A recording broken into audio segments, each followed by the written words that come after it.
Jueves 16 de febrero, muy buenos días, le damos la bienvenida a Enfoque. Esta mañana estaremos abordando el tema de desafíos socioambientales y la importancia de la investigación e innovación. Y para ello, como siempre, me encuentro acompañada de un experto en el tema. Estoy hablando de Daniel Girón Segovia, quien es secretario de Asuntos Académicos de la UES y a quien desde ya le damos la más cordial de las bienvenidas. Buenos días. Buenos días a toda la audiencia, buenos días a ti también. ¿Cómo se encuentra?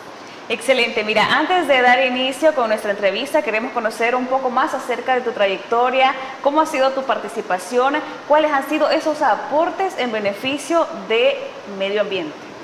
Bueno, pues desde jóvenes, hace ya 9 años prácticamente. Hace bastante ya. Ya casi 10. Estamos involucrados en mucha materia de investigación. Excelente. Es nuestro charco, por así decirlo. Hemos trabajado mucho en un principio en el tema de biodiversidad. Okay. Ya tenemos publicados 3 libros y varios otros artículos de investigación acerca de biodiversidad, muy enfocado en insectos. Hemos trabajado en conjunto con la Universidad de El Salvador y hemos sacado bastante material didáctico para la sociedad. ¿Ese mismo material lo están utilizando los estudiantes? Correcto. Incluso también está en la Biblioteca Nacional, en la librería se puede adquirir también. ¿Cómo los encontramos? ¿Cuál es el nombre de esos libros? Los libros están como Biodiversidad de artrópodos en café y cacao. Son 2 tomos distintos. Y están a colores, son más o menos gruesecitos, 150 páginas. Es algo muy, muy bonito para quien quiera iniciarse en Excelente. el estudio. ¿Qué es lo que te motivó a ti poder enfocarte en temas de cuidado de medioambiental? Fíjate que desde chiquito, bueno, soy citadino, siempre viví en la ciudad y quizás cuando los citadinos vamos al campo, nos asombramos. Te enamoras del campo, nos asombramos. Esos sembradíos y todo. Exacto. Y yo lo veo cuando los niños chiquitos van al campo por primera vez, ven una vaca y es algo tan común, pero los niños se emocionan por ver un animal que nunca más lo habían visto o es extraño de ver. Entonces yo igual, cuando era pequeño yo me enamoré mucho de las plantas, cuál era su rol, el color, los usos medicinales que se tenían. Y fue así que me comenzó a nacer la espinita de conocer un poco más de la biodiversidad. Posteriormente fui desarrollando más esta curiosidad que yo tenía por la naturaleza, me tenía curiosidad por los insectos, por los hongos, y recibía la constante regaño de que no tenía que tocar todos estos animales o estos organismos. Pero yo siempre tenía Porque como algunos hay que tener muchísimo cuidado, ¿verdad? Correcto, pueden ser venenosos o pueden tener algo malas. contraproducente. Sí, uno aprende las malas de cuáles son estos insectos que no hay que tocarlos. ¿Te ha pasado alguna mala experiencia? Yo creo que ya más grande, ya cuando estaba estudiando más técnicamente los organismos, uno no tiene cuidado. Menos mal no trabajo con serpientes, no porque si no fuera otro cuento. Trabajo un poquito más con moscas también. Y me especializo quizás en hormigas, en el conocimiento de estos organismos y cómo podemos utilizarlos. El trabajo tan singular del grupo de hormigas, ¿verdad? Correcto, hay un sinfín, sobre todo porque estamos en la zona tropical, neotropical del mundo, entonces es un sector global donde hay una gran biodiversidad y estamos en una franja en donde hay pocos investigadores y se desconoce muchísimo de lo que nosotros tenemos en el país. Excelente. A lo largo de estos 9 años, casi 10, ¿cómo ha sido esa experiencia de poder adquirir conocimiento tras conocimiento a raíz de prácticas, a raíz de investigaciones, a raíz también de estar rodeada de personas que tienen ese mismo fin? Bueno, fíjate que ha sido una trayectoria bastante interesante. Como te menciono, en un principio a mí me encantó mucho esto de investigar, de conocer un poco más de lo que no se conoce, que es uno de los principios de la ciencia, conocer eso que no se conoce y crear pequeños granos de conocimiento en la montaña del conocimiento, ¿verdad?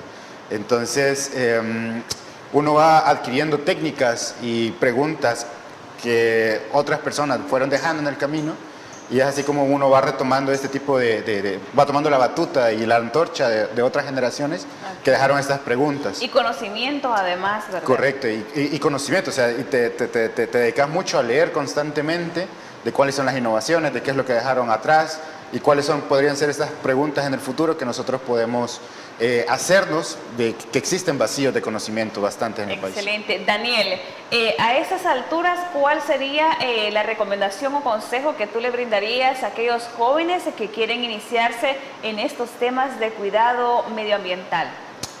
Bueno, actualmente hay muchísimas dinámicas y participación. Muchísimas instituciones además que están permitiendo que los jóvenes puedan exponer todas esas ideas, ¿verdad? Correcto, entonces, y sobre todo hay muchas redes sociales. Exacto. Y hay mucho más información al respecto. Yo cuando era pequeño quizás no había tan fuerte esto del mundo digital, ¿verdad? Entonces cuando yo tengo yo tengo una charla TED, justamente que hablaba sobre eso, en donde yo desde pequeño yo quería ser científico, pero no conocía ningún científico, ni sabía qué había que estudiar. Contactos, esas relaciones. Ni sabía cómo se formaba uno para ser científico. Entonces, lo supe hasta que ya estaba en bachillerato, justo a inscribir la carrera, justo que leyendo todas las carreras para poder inscribirme. Yo iba para una carrera, pero justo en ese momento dije, aquí está la carrera que yo tanto he buscado, y porque dije, esto es para ser científico. ¿Cuál era la carrera? Biología. Yo iba para ingeniería de sistemas en un principio, pero en el momento vi, biología, eso es. Al momento no te arrepientes de haber tomado esa decisión. No, para nada. Excelente. Y creo que es como uno de los sueños que yo he cumplido, estudiar una carrera que a mí me guste, que me llene. Y creo que todos los biólogos pueden decir lo mismo, que estamos justo en una carrera en la que nos pagan por hacer lo que nosotros queremos hacer. Exactamente. Muy bonita tu historia, muy bonita tu trayectoria. Ahora sí damos inicio de lleno a nuestra entrevista. Queremos saber a qué nos referimos cuando tocamos el tema de desafíos socioambientales. Bueno, los desafíos socioambientales nacen de todas estas preocupaciones y todas estas crisis que nosotros tenemos en los ecosistemas y en el ambiente. Que son muchísimos ya. Que tenemos una gran cola que patear y que nos van a afectar directamente en salud, en economía, en calidad de vida. Más adelante vamos a estar detallando cada situación en la que se ve afectada. Sí, entonces es importante que como equipo científico que nosotros somos de El Salvador, levantemos las alarmas y levantemos estas tarjetitas de alerta, en donde nosotros, a través de la investigación, damos estas pequeñas pautas. Tenemos cerca el niño y tenemos un estrés hídrico, tenemos que preocuparnos muchísimo más por el agua, incluso este año. Viene el cambio climático, va a afectar a nuestros cultivos. Okay.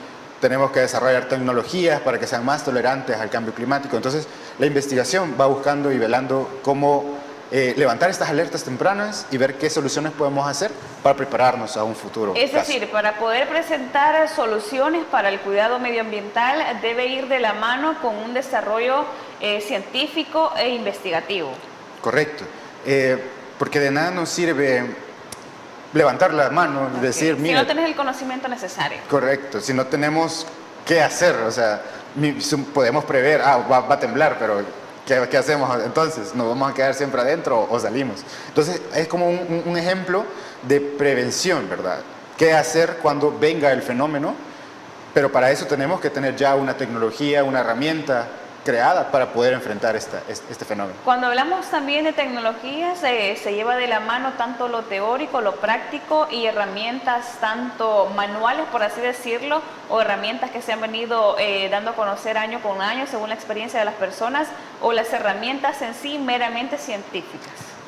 Pues la ciencia al final es también tiene una visión de la sociedad, o sea, puede ser que la sociedad ya tenga ciertas prácticas, pero no están metodológicamente incluidas o acuerpadas o tienen ese seguimiento. Entonces, como comité académico o científico, nosotros le damos la metodología para que pueda tener mejores resultados, incluso las metodologías que puede tener la sociedad. Ok, en inicios de investigación, ¿cuáles son los temas principales que ustedes abordan o cuál es prácticamente el enfoque que ustedes le dan a las personas que van iniciando? Porque tu trayectoria de 10 años no se va a comparar con un joven que apenas va iniciando una carrera o apenas está con la idea de querer participar en los impactos, para disminuir impactos socioambientales. Bueno, como la investigación es muy amplia. Exactamente. ¿Con qué iniciar? ¿Cuáles son esos primeros pasos? Leer mucho. Quizás el primer paso siempre es leer el tema que a uno le apasiona. A mí me apasiona mucho el tema ambiente y el tema social, entonces hago la combinación del tema socioambiental. Entonces siempre hago esa combinación. Pero cuando hablamos de socioambiental, ¿entramos de lleno a todo el impacto, a todos los factores, o nada más vas encaminado a conocer las causas y los efectos de desastres, causas y efectos de diversas situaciones, siempre enfocados en medio ambiente? Fíjate que es un tema bastante multidimensional. No es adecuado cuando haces una investigación solo darle un cierto enfoque, sobre todo cuando estás hablando del tema socioambiental, porque es multidisciplinario, o sea, ahí puedes ver temas antropológicos, temas políticos, temas sociológicos, temas educativos incluso. Entonces, tenés que tener un poquito de contexto de todos estos ámbitos para poder llegar a una conclusión muchísimo más certera. Yo como biólogo, si bien no soy tan involucrado en el tema social, pero desde mi segunda especialidad, que es las ciencias políticas, ya abordo un poquito más de cómo le afecta más a la población civil. Entonces, combino este tipo de conocimiento para abordar desde el enfoque de mi experticia para poder presentar soluciones más acordes.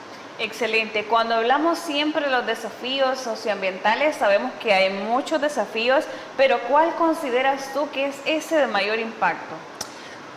Uno de los mayores impactos que nosotros tenemos en El Salvador, y que tenemos muchísimos, pero quizás es la sobrepoblación que estamos teniendo en el país, que a partir de la sobrepoblación y que no tenemos un plan integrado para poder ubicar a toda esta gente, entonces tenemos población crisis en vivienda, crisis alimenticia, crisis hídrica, crisis en salud, porque la población crece, pero los sistemas institucionales no crecen a la misma medida. Entonces, con los mismos recursos que tienen en el año 2000, van a tener que trabajar en el año 2020. Y la población ya creció considerablemente. Entonces, por eso es que hay un gran conflicto en las instituciones, porque son demasiadas personas que acuden y no hay capacidad técnica para poder abordar. Muy bien. De todas las iniciativas que han desarrollado a lo largo de ese tiempo, tú y el equipo de trabajo, o simplemente tú en sí, ¿han sido escuchadas esas iniciativas? ¿Sientes tú que has tenido ese apoyo a raíz de tantas investigaciones, a raíz de tantos proyectos en mente? ¿O alguna propuesta que tú llegas a diferentes autoridades y te dicen, sí, nosotros lo vamos a ayudar? He tenido muchísimas propuestas que han sido bastante escuchadas y yo creo que... ¿Y han sido puestas en práctica? Correcto. Yo creo que estos espacios justamente de divulgación son como los más idóneos para poder externar. Existe este problema, nosotros podemos aportar en este tipo de soluciones y pues cuando llegan a las personas correctas, entonces se nos contactan con nosotros y nosotros ya trabajamos más en conjunto, porque al final de eso se trata esto, trabajar en conjunto para que todos demos soluciones. ¿Cuál sería una de esas propuestas, Daniel? Que tú hayas dicho, me tomé el tiempo, nos tomamos el tiempo de poder investigar, de poder tener un enfoque más claro y se puso en práctica y dio así, excelentes resultados. Uno de los trabajos más grandes en los que hemos estado involucrados como equipo de trabajo Redia es acerca en las mesas de trabajo de cambio climático, en donde estamos haciendo una investigación de reloj de hora cero. Eso significa, es un comparativo de la hora cero es como la hora límite, el punto de no retorno, de cuando el planeta llegue a la hora cero, pues ya no vamos a poder hacer soluciones para poder solucionar nuestras crisis y nuestros problemas.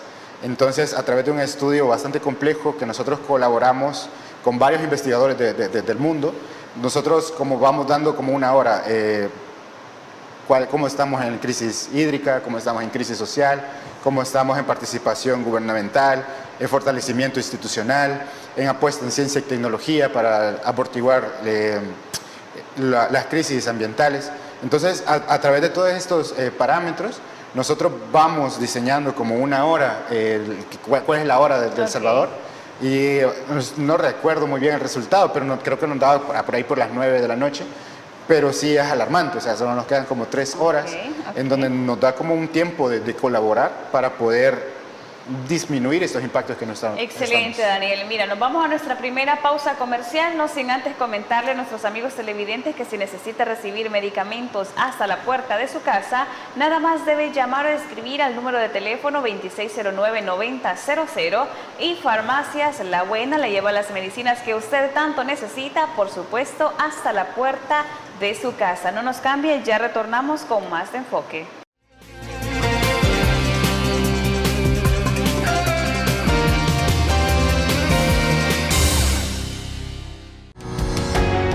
Samvar, una empresa que cree en la sostenibilidad ecológica y en la cultura de productos biodegradables en El Salvador, decididos a proveer las mejores soluciones en limpieza, porque cuidar el medio ambiente es tarea de todos.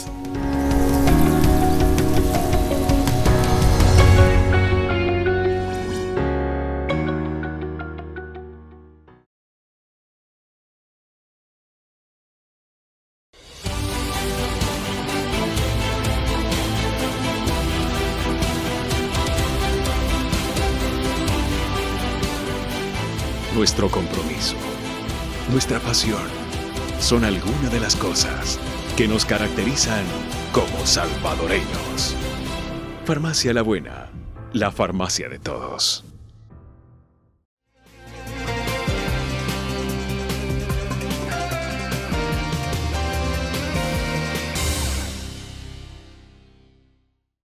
Muchísimas gracias por continuar con nosotros y buen provecho para usted en su bendecido desayuno, pues si a esta hora ya lo está disfrutando. Esta mañana estamos abordando el tema de los desafíos socioambientales. Hablábamos de la trayectoria del experto en el tema que se encuentra con nosotros. Estoy hablando de Daniel Segovia y yo quiero consultarle la postura o de cómo ve él si realmente estos proyectos de desafíos para el cuidado y evitar tanto el impacto socioambiental ha sido escuchado por parte de las autoridades o si tiene o si le dan esa debida relevancia o importancia. Bueno, como te mencionaba, nosotros hacemos muchas investigaciones que normalmente no son tomadas en cuenta, pero también al cuerpo científico le falta mucho divulgar. Si bien creo que en el país somos pocos científicos, no todos tienen esta capacidad de poder divulgar todo lo que estamos haciendo. Entonces, mucho conocimiento que nosotros creamos no llega a la población y no llega a los tomadores de decisiones.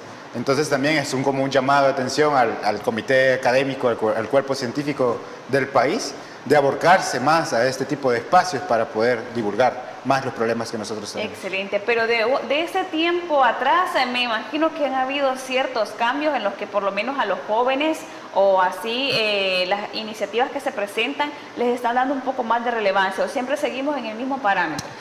Fíjate que desde que yo estoy involucrado mucho en la ciencia, ha habido ese cambio precisamente porque también hay un empoderamiento juvenil.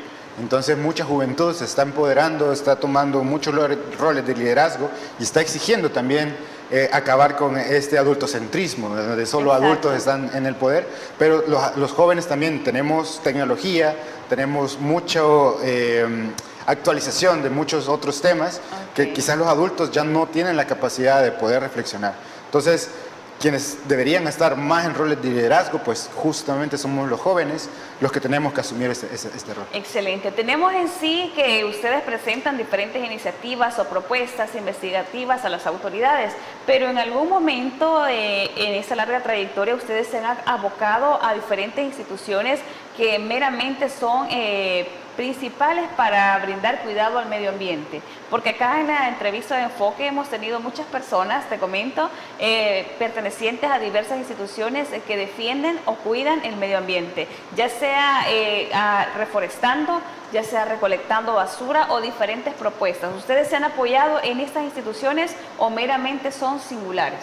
No, yo creo que sí, conozco muchas de las personas que han participado. ¿Han tenido esa conexión? Hemos tenido esa conexión, somos amigos cercanos con algunas otras personas. Más conocimiento, ¿verdad? Entonces, yo creo que es un trabajo integrado, muchas veces, porque a veces tenemos ideas muy innovadoras o queremos hacer acciones de buena fe, pero no tenemos la capacidad técnica de respuesta. Entonces, esas personas se abocan a nosotros para nosotros apoyarles desde ese enfoque. Uno de los ejemplos claros es esta justamente de reforestaciones que hay en muchas zonas.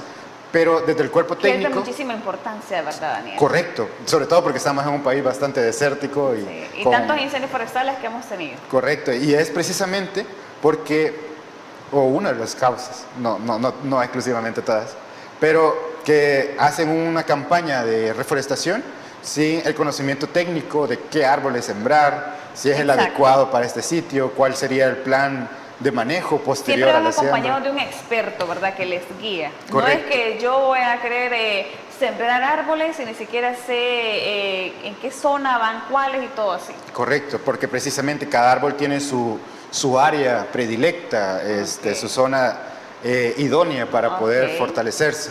Entonces he visto muchas campañas que sí dicen, hey, vamos a sembrar 1000 maquilisguat en tal zona, pero esa zona no es para maquilisguat, entonces el proyecto no tiene mucho peso posteriormente. O sea, la idea puede ser fabulosa y es genial, pero también la capacidad técnica y el acompañamiento técnico es importante para este tipo de proyectos, para que no hagamos una inversión que al final no nos va a producir resultados. Excelente. ¿Cuál es tu postura también o cuáles han sido las soluciones o iniciativas que ustedes han pensado para esta crisis de recursos hídricos? Le llamamos crisis porque en el país no todas las personas tienen acceso directo a agua potable.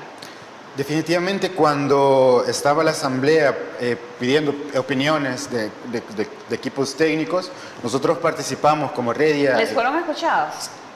Pues fuimos escuchados, que fuimos tomados en cuenta es otra cosa. En donde pues, llevamos nuestras propuestas y nuestras posturas de qué podría aportar o qué artículos o qué técnicas nosotros podríamos agregar a esta política que se aprobó. En donde nosotros desde el área histórico, social, antropológico y biológica dábamos como nuestros argumentos para poder presentar una propuesta un poquito más fortalecida. 5 meses después fue aprobada la ley y no todas nuestras propuestas fueron consideradas y pues tenemos el problema que tenemos actualmente, ¿verdad? En donde ya el ASA comienza a fortalecer y ya comienza a hacer convocatorias a todos los gremios de interés para comenzar a calcular los cánones de consumo de los recursos hídricos, y resulta que muchos de los cuerpos agropecuarios, de todos estos trabajadores, de todos los ámbitos, no fueron considerados en estas mesas de diálogo. Entonces ahora hay todo un complot de desequilibrio en donde la canasta básica va a tener su aumento, precisamente porque estas personas ya estaban compitiendo con Honduras, Guatemala, sin pagar este precio del agua, y ahora que van a estar pagando este precio, pues prácticamente van a salir fuera del mercado internacional. Exacto.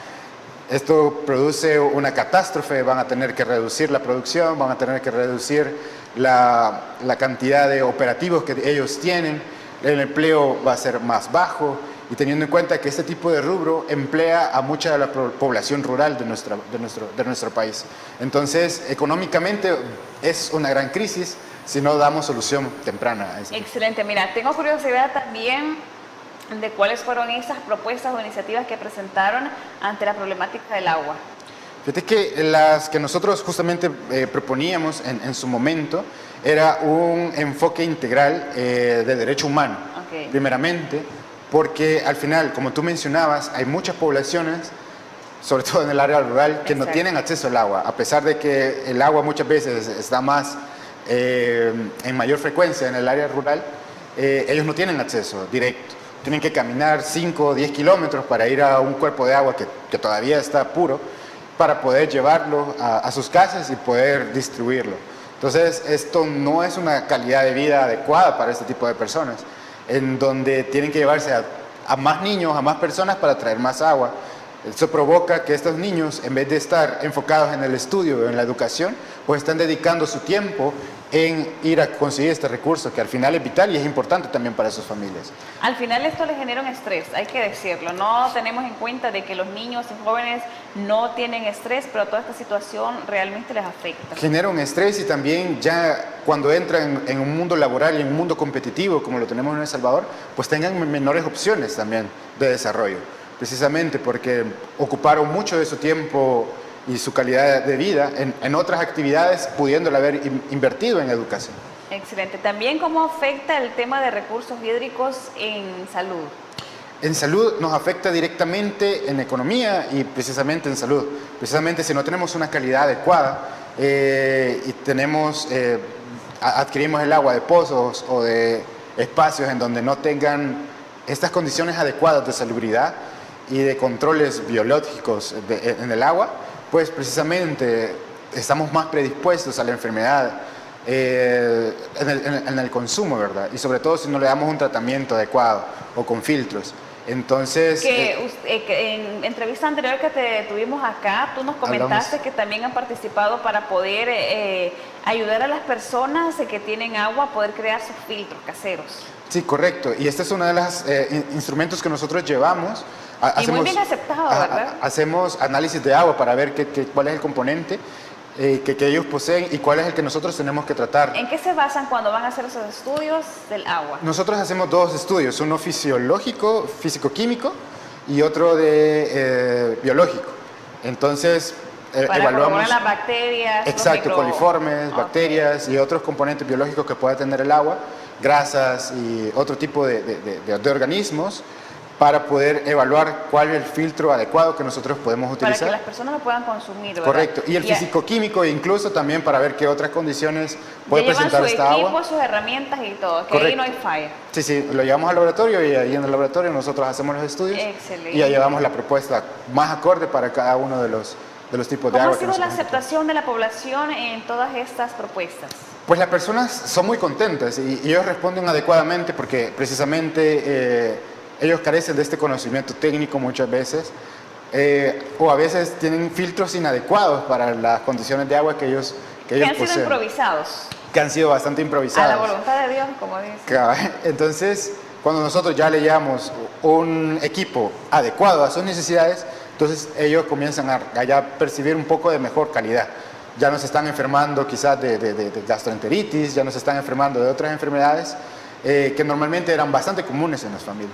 Mira, tenemos también la situación de que no nada más muchas veces es responsabilidad de las autoridades. ¿Cómo han observado ustedes, ya que estamos hablando de la población, cuando ustedes lo visitan, el hecho de que tienen un pequeño río y las personas vienen, tiran basura? ¿Se ha eliminado estos niveles de valores o continúa siempre? Es bastante común en la zona rural, precisamente. A pesar que sea esa su única fuente. A pesar de que esa sea su única fuente, porque ellos no ven la naturaleza como un todo, muchas veces. No entienden que río arriba se le contaminan, río abajo va a afectarles. Okay. Como esta gente se alimenta mucho de los nacimientos, entonces creen que estos nacimientos no se contaminan tan fácil, como cuando en verdad sí, por gravedad, pues la contaminación por y por todo el lixiviados, paso que tiene, ¿verdad? Correcto, se puede contaminar estos recursos hídricos. Entonces hace falta mucha educación en el sector rural, hace falta mucha inversión en este tipo de aspectos para que la gente comience a cambiar este tipo de conductas. Y veámoslo desde un entorno complejo, que la gente no bota la basura porque le nace simplemente, sino que ellos no tienen un camión de la basura que les pase cada 2-3 días, okay. Entonces no tienen qué hacer con estos depósitos. Y no saben cómo reciclar también los residuos, ¿verdad? Tan Exacto, entonces no tienen estas técnicas, y quizás las técnicas que ellos tienen o es de enterrarla o es de quemarla, entonces como que no son técnicas tan amigables con los ecosistemas, y la tercera opción es ir a botar a la basura, okay. al río, perdón, porque precisamente el río lava, entonces esa es su lógica. Sí, cuando al final pues ellos mismos están contaminando sus ambientes. Excelente, Daniel. Mira, el tiempo se nos va súper rápido, nos vamos nuevamente a pausa comercial. A nuestros amigos televidentes les pedimos que no nos cambien porque ya retornamos con más de Enfoque.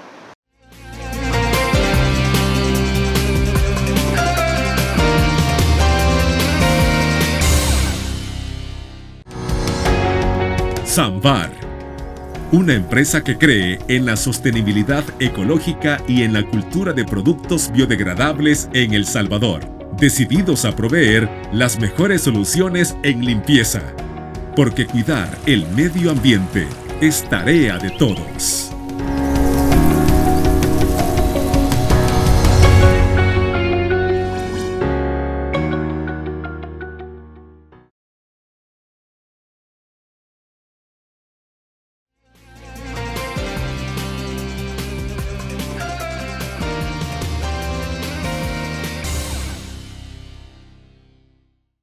Muchísimas gracias por acompañarnos. El tema de esta mañana es desafíos socioambientales, que estoy acompañada con el experto Daniel.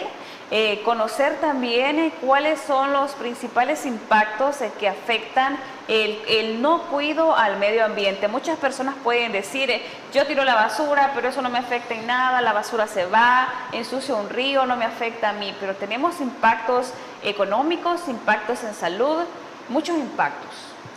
Sí, bueno, uno de los mayores impactos que nosotros tenemos al desechar la basura y al no reintegrarla y separarla adecuadamente es de que al final ya no podemos sacarle el lucro.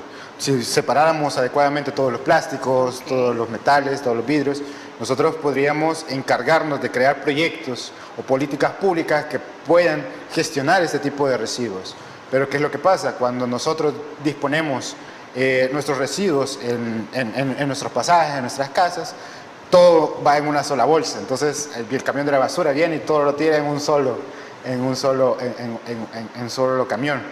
Pero si nosotros tuviéramos ya campañas y políticas en donde el lunes vamos a recoger plástico, el martes residuos orgánicos, el miércoles metales u otros instrumentos, entonces podríamos rentabilizar estos residuos y tener un ingreso económico posteriormente.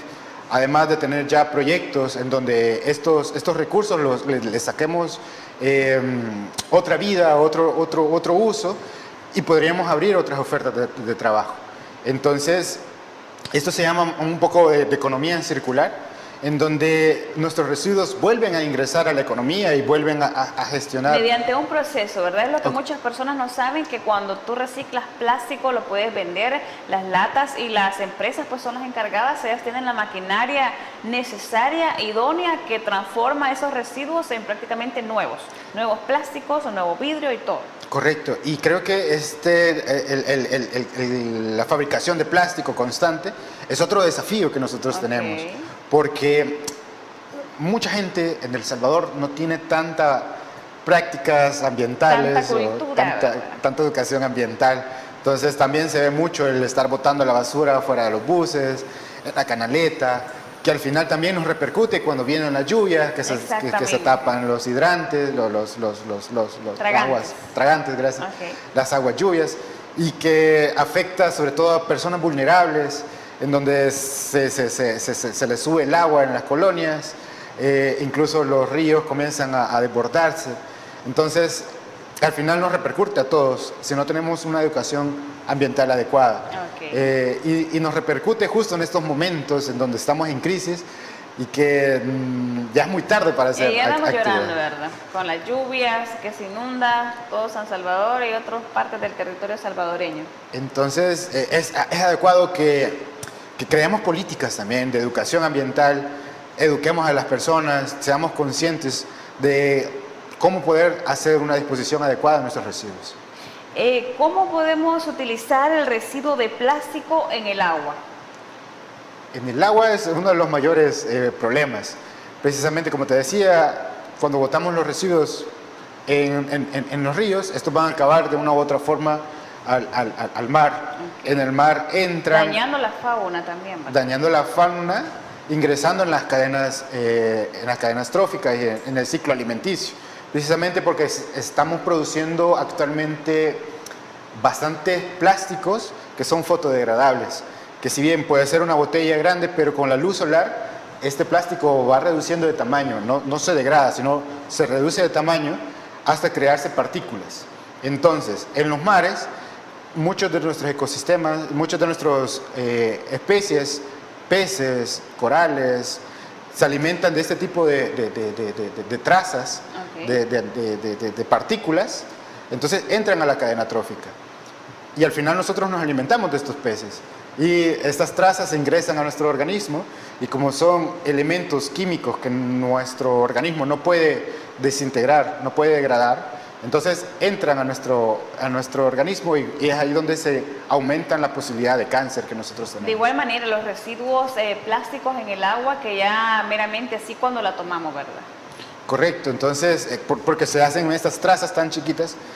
Y hace poco leí una investigación en donde decía que buen porcentaje de nuestros alimentos ya traían partículas y trazas de plástico. O sea, y al final, a los 80 años, en nuestro organismo ya tenemos tanto plástico como el tamaño de una tarjeta de crédito. O sea, es alarmante. Y teniendo en cuenta que la degradación del plástico son muchísimos años y ahí pasa, ¿verdad? Correcto, y el plástico es muchísimo, o sea, el plástico antiguo es más difícil de tratar y que se degrade. A veces pasan 50, 100, 200 años en la naturaleza y no se ha degradado de ninguna forma. Excelente. Y es por eso que esta nueva tecnología de fotodegradación hace que los plásticos vayan reduciendo de tamaño. Excelente. Algo que llama muchísimo la atención, ya que debido a tanto impacto medioambiental, algunas empresas han decidido también poder crear esas bolsas plásticas que se degradan más fácilmente. Hay muchas empresas también que ya están utilizando estas bolsas biodegradables y creo que este es uno de los aspectos de conciencia que nosotros tenemos que tener como salvadoreños. Apostar por estas empresas, por este tipo de mercancía que es biodegradable, que se va a degradar con agua, que se va a degradar con luz. Las famosas bolsas de papa que dicen, ¿verdad? Que caen en el agua y ya esas bolsas son más rápidos de deshacer. Correcto, a pesar de que si bien son un poco más costosas por el tipo de tecnología y por los procesos que se deben invertir, pero a futuro nosotros estamos ayudando a nuestros ecosistemas a que no tengamos tanta distribución de residuos. Exactamente. Algo también, otra iniciativa que se ha puesto muy de moda es el hecho de que tú vas a un supermercado X y te preguntan si necesitas bolsa. Es decir, de la población depende, si usted va a un supermercado, llevar su cestita, llevar su bolsa para no pedir más bolsas. Correcto, y creo que es una de las prácticas adecuadas y como les menciono, una de las apuestas que nosotros tenemos que valorar como cultura salvadoreña, de apostar y consumir estos tipos de productos que son más amigables con el ambiente. Entonces, tener esta capacidad de poder decidir, yo prefiero comprar en esta tienda porque acá son prácticas más amigables con el ambiente, entonces en el futuro va a ayudar muchísimo más a nuestra cultura. Ok, ¿cómo afecta toda esta situación que estamos abordando en el calentamiento global? ¿Y qué es, en palabras sencillas, el calentamiento global para que nuestros amigos televidentes tengan una idea un poco más clara? Bueno, el calentamiento global o cambio climático también, como se le refiere, es como un carro que viene a vuelta de llanta, súper lento, que no representa ni un riesgo hasta que ya lo tenemos encima de nosotros contra la pared. No va a significar un cambio de la noche a la mañana, sino que es un cambio súper chiquito año con año, pero que lo vamos sintiendo. Yo que ya tengo 30 años, ya lo veo, comparando con mi juventud a mis días actuales, los cambios en lluvia, los cambios en los ecosistemas, lo podemos ver incluso en los sonpopos de mayo, que ya viene la fecha, que ya no salen en mayo, sino ya vienen en agosto. Y unos cuantos, ¿verdad? Y ya son bien poquitos, o sea, cuando nosotros éramos pequeños teníamos estampillas de este tipo de especímenes, incluso de chicharras podemos... Tú pasabas jugando con ellos, ¿verdad? No mucho, no me gustaba, pero sí me gustaba observarlos. Incluso de chicharras. Antes todo El Salvador o toda la ciudad pues, teníamos ese ruido de chicharras por todos lados.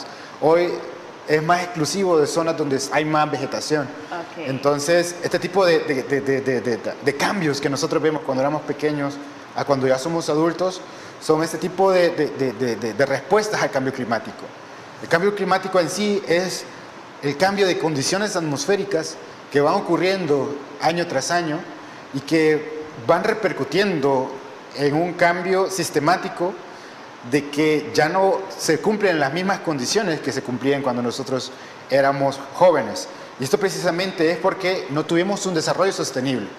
Hay muchos ríos que cuando nuestros padres o abuelos nos decían, yo cuando era pequeño, yo iba a pescar a este río. Están secos, a la fecha ya están secos. Y ahora vamos, ya no hay río, o es un río de temporada. Y cuando es río de temporada, están súper contaminados, súper sucios. Entonces, esto es el vivo ejemplo de que no tuvimos un desarrollo sostenible, porque no pudimos garantizar el recurso hídrico a la siguiente generación. Excelente. O sea, nosotros ya no lo alcanzamos a ver tal vez contaminado, pero todavía estamos chiquito. a tiempo de poder realizar esas acciones, ¿verdad? Estamos a tiempo todavía de poder hacer acciones para no dejarles más daño a la siguiente generación. Tu investigación sobre la capa de ozono, ¿cómo estamos en la actualidad? Bueno, actualmente el planeta ha visto una mejora en el agujero de la capa de ozono, pero para serte sincero, directamente no nos afecta a nosotros como región neotropical, pero sí nos afecta el niño y la niña. Este año vamos a tener el fenómeno del niño. Eso significa que la cantidad de lluvia que vamos a tener en nuestra temporada lluviosa va a ser menor. Eso significa que muchas zonas de recarga hídrica no van a tener tanta agua para recargar nuestros y eso cuerpos estamos hídricos. hablando de cultivos también que se verán afectados y una cadena de proyectos también que se ve estancada. En efecto, cuando hablamos de que no vamos a tener tanta lluvia, el cambio climático aumenta estas condiciones. Entonces puede ser que antes no teníamos 3 meses de lluvia, con el cambio climático pueden transformarse a 4 a 5 meses. Excelente. Entonces, antes los agricultores decían, con la segunda lluvia yo ya comienzo a sembrar mi tomate, mi frijol Hoy vamos a estar secos. Hoy vamos a estar secos, hoy tienen que esperar hasta la quinta lluvia. O comprar bombas de agua, que es un costo más. Que es un costo adicional y también que no garantiza... Y viene a repercutir en productos más caros de la canasta básica y en sí es una sola cadena, ¿verdad? O sea, todo está ligado con todo. Excelente. Y al final todo nos va a afectar directamente. Excelente, Daniel. Como te digo, pasa el tiempo así volando. Nos vamos a pausa comercial. Comentarle a nuestros amigos televidentes que si necesitan recibir medicamentos hasta la puerta de su casa, Farmacias La Buena se las lleva. Nada más debe llamar o escribir al número de teléfono 2609-9000. No nos cambie, nosotros ya retornamos para finalizar con la entrevista de Enfoque.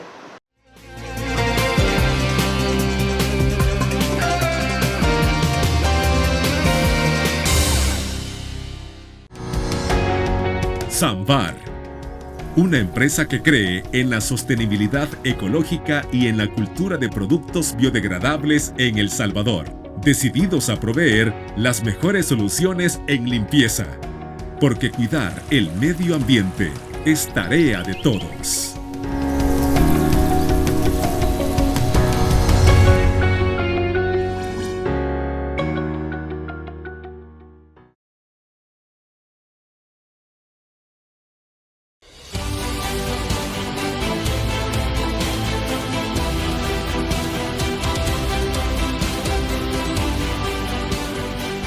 Nuestro compromiso, nuestra pasión, son algunas de las cosas que nos caracterizan como salvadoreños. Farmacia La Buena, la farmacia de todos.